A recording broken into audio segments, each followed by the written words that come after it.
Hindi ka vlogger, kahit hindi ka content creator, alam mo ba na pwede kang kumita dito sa TikTok? Yes, tama yung narinig mo. Isa ka ba sa gustong pumado ngayon? Kung isa kang OFW, full-time mom, na gustong kumita dito sa TikTok, pero hindi mo alam kung paano?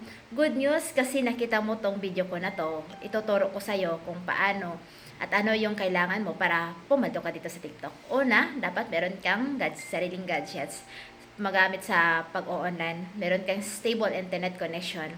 At dapat iwasan mo yung palaging pag-scroll, panonood ng mga videos, lalong-lalo na hindi yan connected at hindi nakatulong sa'yo para pumaldo ka dito. And next is kailangan mo lang na may tao na mag-guide sa'yo kung ano yung gagawin mo at susundin mo dito para pumaldo ka. So, good news kasi nakita mo tong video ko na to. Pwedeng-pwede ako mismo ang magturo sa'yo kung paano. So, ngayon, ang gagawin mo lang, i-hand mo tong video na to, mag-comment ka, huwag mong kalimutan, i-follow ako or i-message mo na lang din ako diretso para mabilis kita mapansin.